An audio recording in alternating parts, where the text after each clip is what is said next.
മഴ മാറി നിന്ന കർക്കിടക പുലരിയിൽ ചെർപ്പുളശ്ശേരി പുത്തനാൽക്കൽ ക്ഷേത്രത്തിൽ വൻ ജനക്കൂട്ടത്തെ സാക്ഷിയാക്കി ആനയൂട്ട് നടന്നു. 1008 നാളികേരം ഉൾപ്പെടെ 8 കൂട്ടുകൾ ഉപയോഗിച്ച് നടത്തുന്ന അഷ്ടദ്രവ്യ ഗണപതി ഹോമവും നടന്നു. ആനയൂട്ടിൽ 7 ആനകൾ പങ്കെടുത്തു.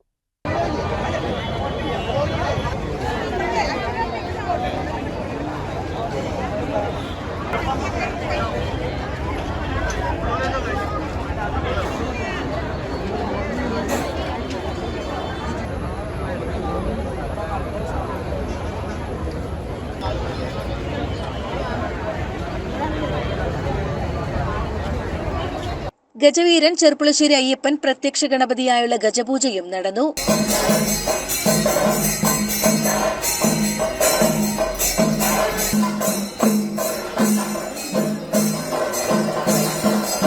ചെർപ്പുളശ്ശേരി മണികണ്ഠൻ, തടത്താവിള ശിവ, വൈഷ്ണവൻ ഗോപികൃഷ്ണ, ഓലയമ്പാടി ഗണപതി തുടങ്ങിയ ഗജവീരന്മാരും പള്ളിക്കൽ മിനിമോൾ, ഉമാമഹേശ്വർ മഠം ഉമാദേവി എന്നീ പിടിയാനകളും ആനയൂട്ടിൽ പങ്കെടുത്തു.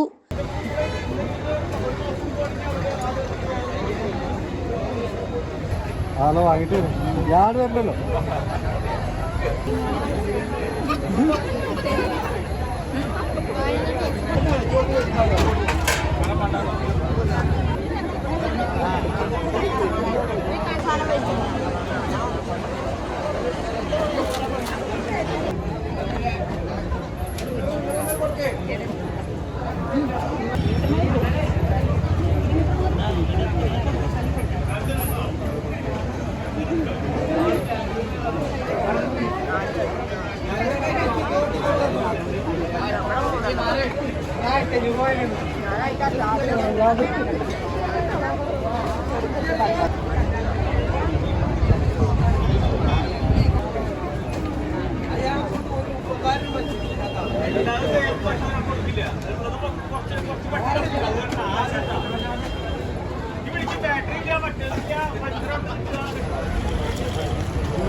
ആയിരത്തി നാളികേരം ഉൾപ്പെടെ 8 കൂട്ടുകൾ ഉപയോഗിച്ച് നടത്തുന്ന അഷ്ടദ്രവ്യ ഗണപതി ഹോമവും നടന്നു.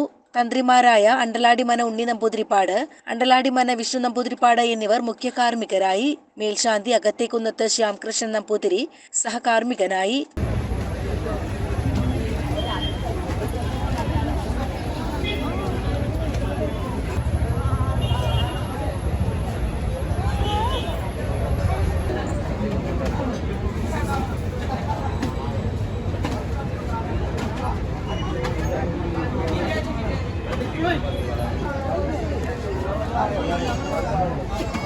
അവധി ദിനമായതിനാൽ സ്കൂൾ കുട്ടികളും സ്ത്രീകളും ഉൾപ്പെടെ ഒട്ടേറെ പേരാണ് ആനയൂട്ട് കാണാനെത്തിയത്. പ്രസാദൂട്ടും ഉണ്ടായിരുന്നു. CCN ചെർപ്പുളശ്ശേരി.